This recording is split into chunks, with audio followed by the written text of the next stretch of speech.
Mesdames et messieurs, le Congo vient de défier ses adversaires et ça montre, ça marque le début d'une très grosse victoire pour le peuple congolais.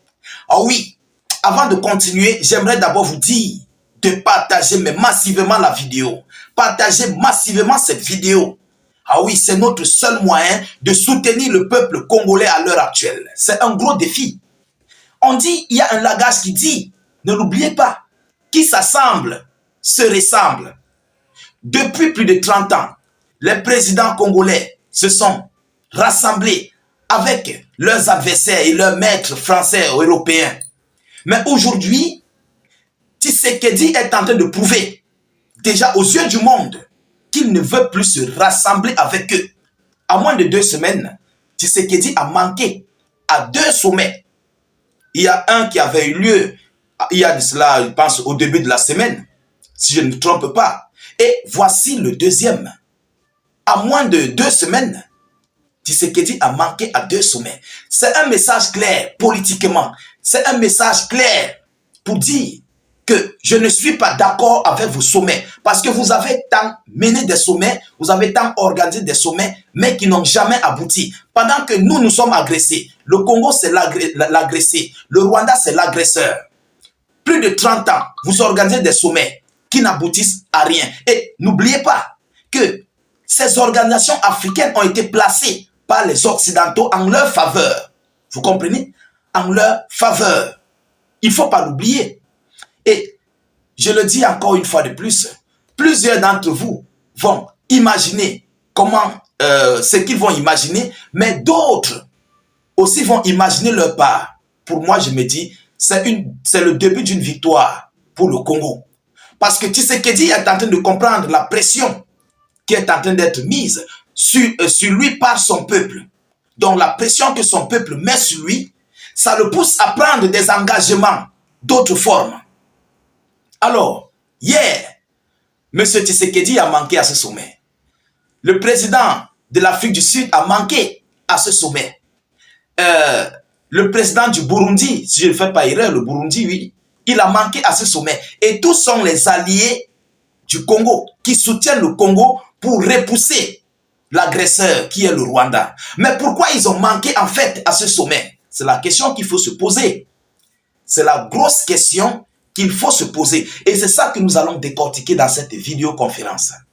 Vous comprenez? Alors, chers dames, chers messieurs, je vous prie encore une fois de plus de partager massivement la vidéoconférence dans tous les groupes possibles. Mettez suffisamment d'avis en commentaire. Oui, et n'hésitez pas de mettre beaucoup de j'aime. Tâchez, s'il vous plaît, de mettre suffisamment vos propres avis. C'est très important.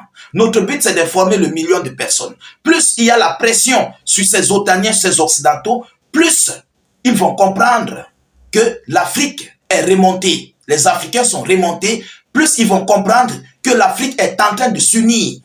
Donc, c'est pourquoi je vous prie de partager la vidéoconférence.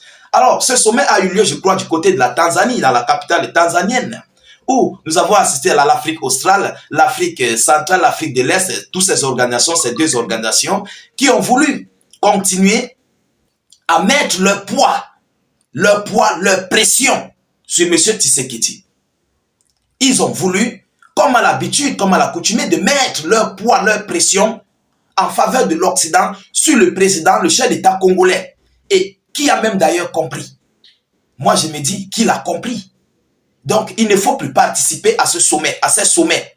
Mais il faut rester sur son option de repousser, de contre-attaquer l'adversaire.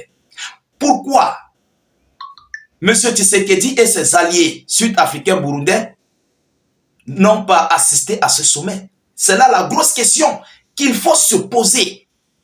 C'est ce que tout le monde doit se poser comme question. C'est très important. C'est très, très important. Vous comprenez? C'est très important. Alors, je vais décortiquer ça en 3 ou 4 phases. D'autres diront que Tshisekedi a mis la honte sur le Congo. D'autres diront que Tshisekedi a eu peur, vous comprenez, de s'y rendre à ce sommet. D'autres vont dire que Tshisekedi a reçu des ordres venant de ses maîtres occidentaux pour qu'il ne doit pas avoir un consensus de paix. Bon, comme Paul Kagame s'est rendu et Tshisekedi ne s'est pas rendu, donc il n'y aura pas en fait de résultat par rapport à cette fin de ce conflit. J'espère que vous comprenez. Mais le Congo est agressé. Le Rwanda est l'agresseur. Normalement, en tout état de cause, il ne doit pas avoir négociation à ce conflit.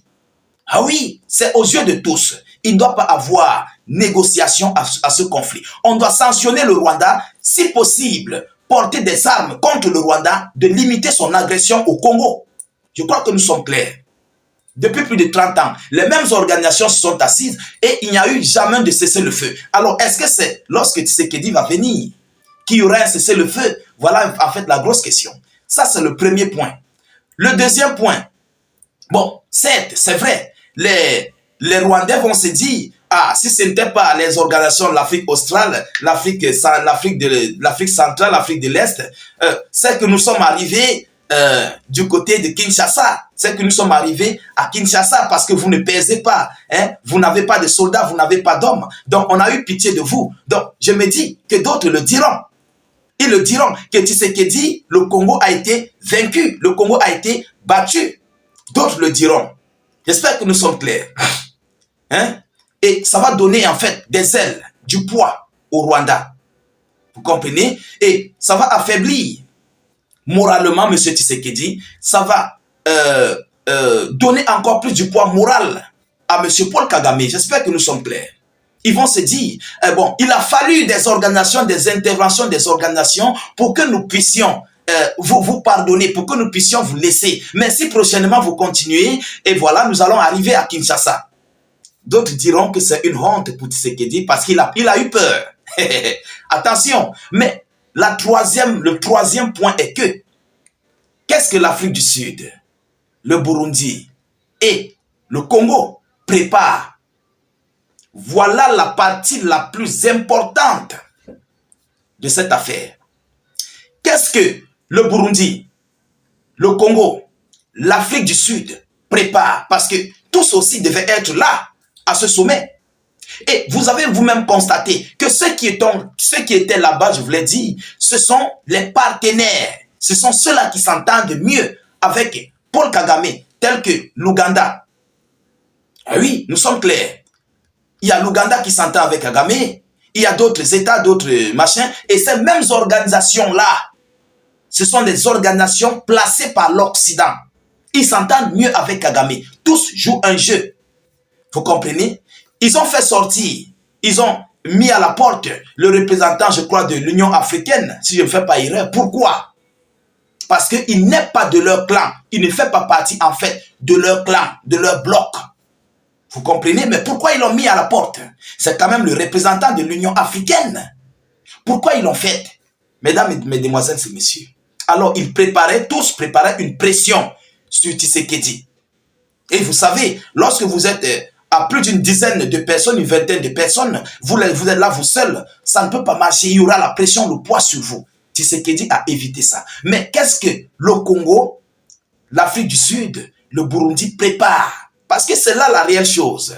Mais alors, qu'est-ce qui s'est dit lors de ce sommet? Écoutez ce qu'ils ont dit. Le sommet conjoint a décidé de relancer les négociations directes et le dialogue avec toutes les parties concernées, tant étatiques que non étatiques, y compris les groupes militaires et non militaires, en particulier le M23, dans le cadre des processus de Luanda et de Nairobi. Donc, on doit programmer ce sommet ultérieurement, je crois, c'est dans quelques jours encore. Le sommet conjoint a insisté sur l'implémentation du concept d'opération dans le cadre du plan harmonisé de neutralisation, tout en appelant à la levée des mesures défensives du Rwanda et au désengagement des forces congolaises conformément aux engagements pris dans le cadre du processus de Luanda. Voilà tout ce qui s'est dit. Voilà ce qui s'est dit lors de ce sommet, mesdames, mesdemoiselles et messieurs. Alors, vous voyez que ces gens, au lieu de demander au Rwanda de quitter, ils ne l'ont pas fait. Ils ne l'ont pas fait du tout. Il faut qu'on se dise des vérités. Ils ne l'ont pas fait. Même si Tshisekedi était là, ça devait être la même chose. Ils doivent demander au Rwanda de quitter sur le sol congolais et que le M23 dégage. À défaut de cela, ces multiples organisations se réunissent avec leurs soldats pour combattre le M23 pour les retirer, pour retirer l'agresseur sur le sol congolais. C'est la seule chose qui doit être faite. Mais tel n'est pas le cas. Il tourne autour du pot, mais tel n'est pas le cas. J'espère que nous sommes clairs. Il faut qu'on se dise des vérités. Le Congo est agressé, le Rwanda c'est l'agresseur. Hein? Il n'y a pas de négociation. Le Rwanda, on ne doit pas négocier avec eux. Ils doivent dégager. Alors, ce qui se prépare, je ne peux pas vous le dire.